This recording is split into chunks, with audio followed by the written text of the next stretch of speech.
sexual abuse is a real issue on campus, and it's an issue that people think that it's like doesn't really exist, but it's a real issue, and it's good to like create awareness in a campus, in a place where it does happen, and it's good that people should know about it.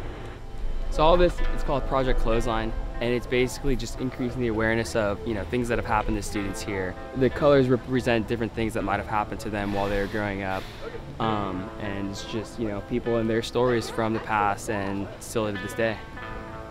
It scares me that this happens so much. Like, it's not okay that this happens as much as it does. It's becoming more and more important to me as I learn more and more. I want to be more involved because I want to help. I want to prevent stuff like this from happening.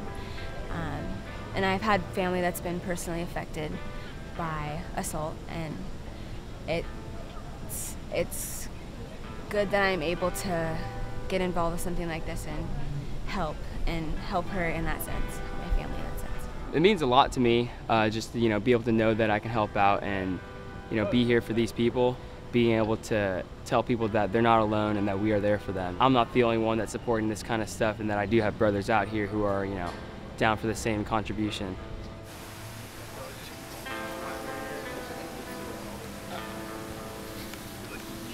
One of my favorite shirts, and I love all the shirts on Clothesline, but is the blue one behind this woman right here, that was made by a young boy.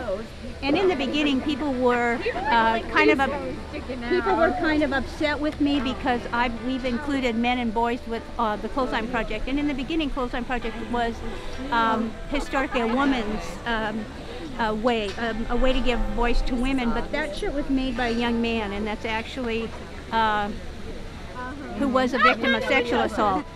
I would define sexual assault as when a man or woman forces themselves onto another man or woman in the sexual nature and does not get their implied consent. I would define sexual assault as anything that involves someone touching another person or getting near to another person without their consent.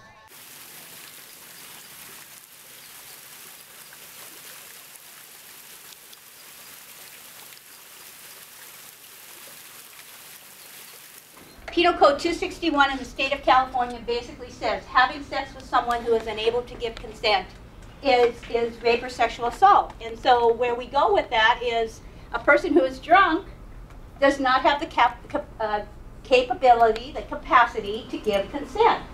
You know, a person is drunk. You go with this person to his or her room. He or she passes out, and you have sex with this person. Is this sexual assault? Yes. Absolutely. And so we live in a culture where there is this belief that drunk person, drunk girl equals sex. And I've been to parties, and I know you have too, where you've seen the drunk person, the drunk girl, the drunk man, and you watch people kind of circling around that person, and you can almost see the balloon over their head. Who's taking him or her home tonight? Who's getting lucky tonight? A lot of it also has to do with knowing how to drink responsibly. If people are going to get together, and if they are of age, and if they're going to go, like, say, to a baseball game, and they had a couple of beers, you know, they're in an environment where it's safe. But if you're going to be mature about it, you have to say, I'm not going to put myself in an environment where I'm going to be alone with this person, and I'm going to be drinking, and now I may not be in the right state of mind. And I think it needs to be a distinction so people won't be kind of thinking, well, are you saying I should never have a drink? If someone's drunk, just don't try to have sex with them. Yeah. Because we live in a very victim-blaming culture where it's like, well, you shouldn't have been drinking, or you shouldn't have gone up to his room, or you shouldn't have kissed him, or what did you expect, you know? And so I don't disagree with it. We do educate, and we teach prevention, but more than that, we need a change of mentality in our culture. That drunk person does not equal sex. I think a lot of time there's a mentality that, like, she'll say no the first time, but if you ask her again, she might say no again. But if you keep asking, she's going to kind of, like, give it up eventually. So, like, I'm going to keep asking until she says yes. What's it mean to you? Basically what it says. I kept saying no and someone didn't listen. So. Okay. making it because of something that happens to someone close to you? No, it's personal.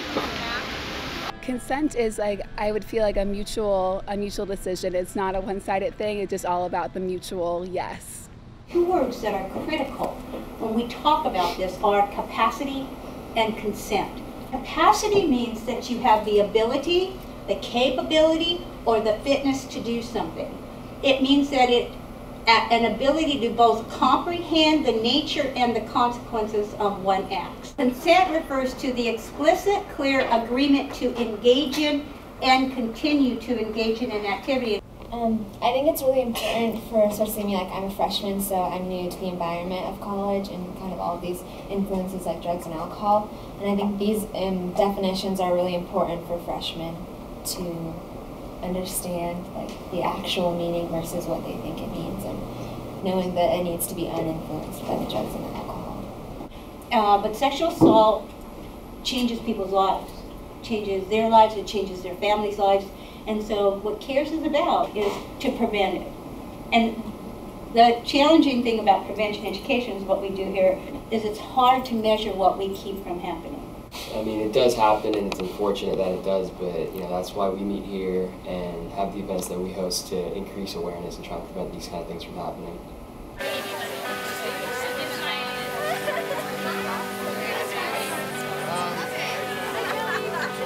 Men are committing, and it's different levels, different men. It's kind of a slow journey, just like the walk. The men are going to walk slow today. It's a slow journey from awareness to, okay, maybe I should do something, to, okay, I'm going to do something. If it's a man, if they're not giving consent, then we need to stop it. And so again, that's the importance of the walk today.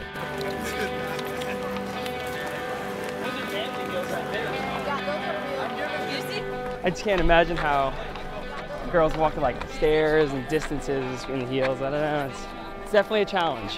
One of the significant pieces of violence against women, but also men and boys, is that it's a hidden epidemic. The walk, you create a spectacle of sorts so people will look. We want to educate people and bring this hidden epidemic out into the public. It takes a lot to get a guy to want to walk in a pair of heels. Having the men walk in heels, putting themselves in the women's shoes, the women's perspective, is only half of it, but I think it's still a really good cause. You see women walk around in heels like it's nothing, but for a guy to put them on, they're like struggling and stuff like that, so you kind of take that as regards what women go through in society, like struggling with certain situations. So kind of, in a way, you could say it puts like a guy in their feet in regards to, or in their shoes in society, like through the struggles and stuff like that.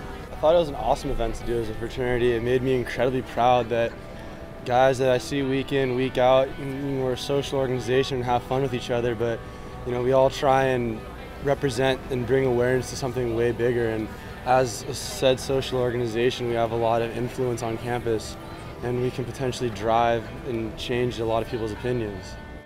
Advice that I would give an incoming freshman would definitely be being accountable for not only yourself but for others, as well as taking everything into moderation. There's a time and place for everything.